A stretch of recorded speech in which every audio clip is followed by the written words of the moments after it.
Okay, it's KJM and it's part 2 to a Merry Scottish Christmas review. And I'm sorry I couldn't do that all in one, but like I said, this movie gave me a Hallmark Movies and Mysteries feeling where they tend to deal with a lot of deeper subjects.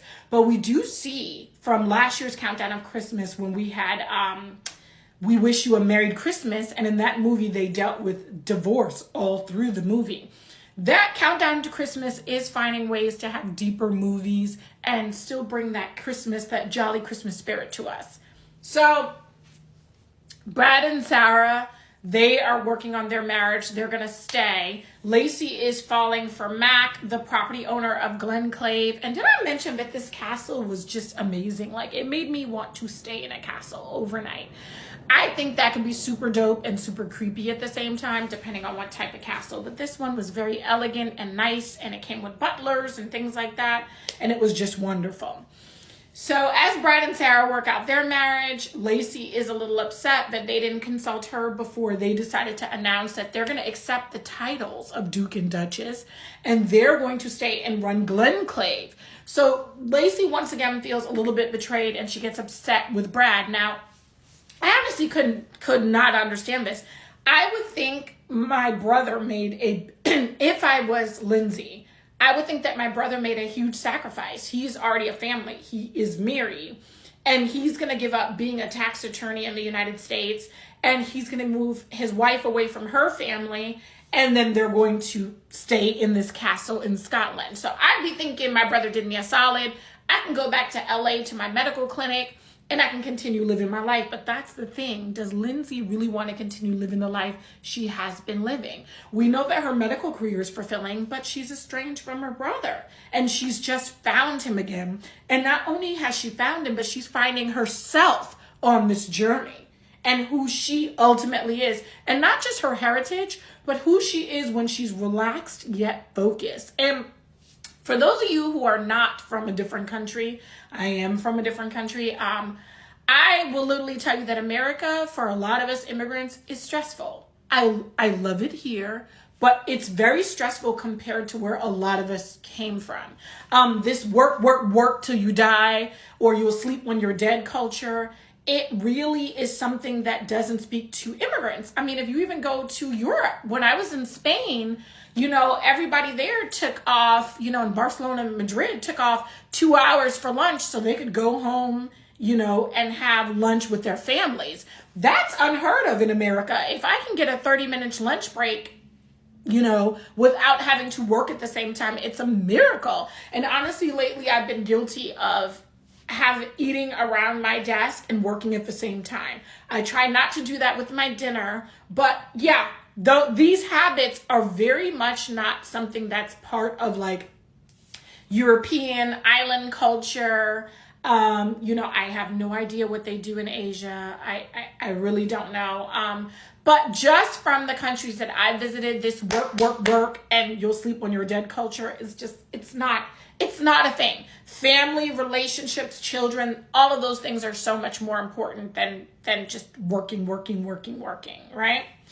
And so I can see how both of these two having demanding careers could have really added to them being estranged in the United States, but they're not in LA anymore. They're in beautiful Scotland, and they're drinking Scotch whiskey, and they're really getting in touch with their heritage. And I like that about this movie. This movie delivered a solid storyline, beautiful scenery. It gave us a love story, and I love that the love story was secondary.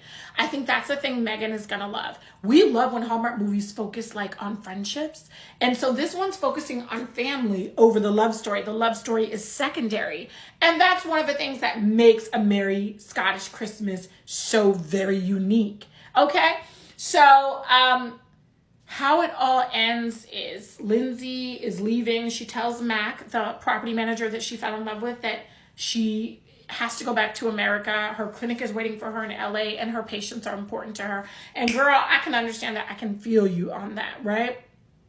So there's no them figuring it out. the United States and Scotland. They're not about to figure it out. Lindsay is getting in that car and she's leaving. She makes up with her brother, and ultimately she's super happy for Brad and Sarah, and that they're going to be Duke and Duchess, and they're going to help Josephine run Glencrave and stay in this wonderful castle and stay part of a town that really depends on having an active Duke and Duchess there.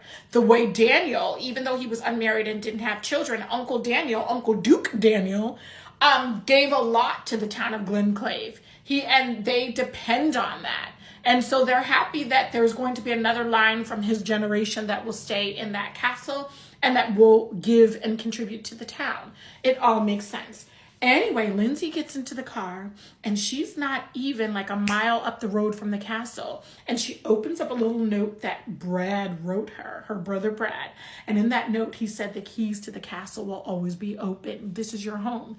Baby, Lindsay stops the car and she realizes that since her parents' divorce, there hasn't been a single place that has felt like home, like Glencrave has felt. And she decides that she is going to stay, baby. She turns that car around. She gave us that Cameron Diaz, The Holiday moment, if you've ever seen that movie, where she turns right back around and decides to go and not only get love, but also be a family. And that's ultimately what Lindsay's character does. She decides she's going to stay, and she says, hey, if I could, run my own clinic, then I can figure this castle stuff out. I can figure this Duchess out stuff. Who wouldn't want to be a Duchess? I mean, come on now. That sounds exciting to me for sure.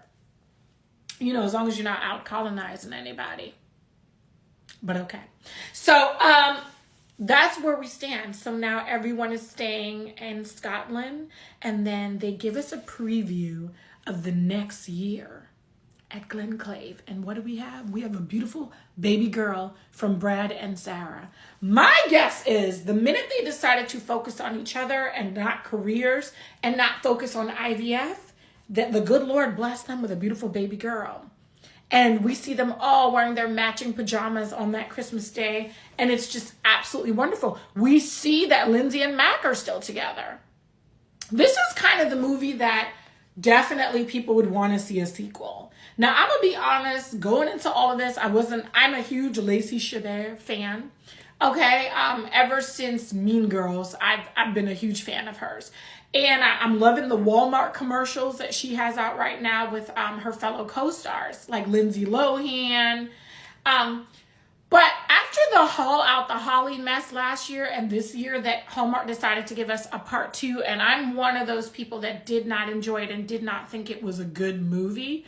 I was kind of skeptical on watching anything from her this year because the last couple years her Christmas movies have not been that great. She's been delivering when it comes to the Wedding Veil series, but as Megan would point out, her movies in those trilogies, they're just okay. In the first trilogy, it was Autumn Reeser's, going to Italy and finding love that really, turned our heads. And then the second set of trilogies, I'm going to be honest, Alison Sweeney going with Victor Webster to Greece and then meeting and falling in love with her now adopted son really stole the show from that trilogy. I don't want Lacey to be the CCB of Hallmark, where we think just because it's her name, she can give subpar acting and we're going to be okay, or have subpar scripts and we're going to be okay. Lacey, unlike CCB, in my point of view, has range, baby. And I like to see her do ranges. And I think maybe that's why she did a drama this week, and then we'll get Haul Out the Holly too, which I'm holding on to my wig.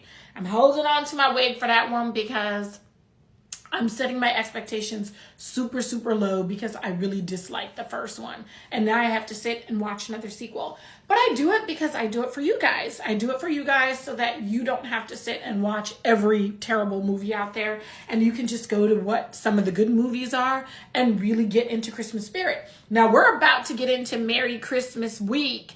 I think is what they call it, where I think we'll get one new movie from Hallmark Movies and Mysteries, aka Miracles of Christmas, on Wednesday, and then we'll have 7 new movies premiere on Countdown to Christmas. Baby, I don't know how I'm gonna do it. I've been trying to do these reviews not looking busted, but just realize that in order to get, what is that, 8 movies reviewed, baby, y'all may get the bonnet.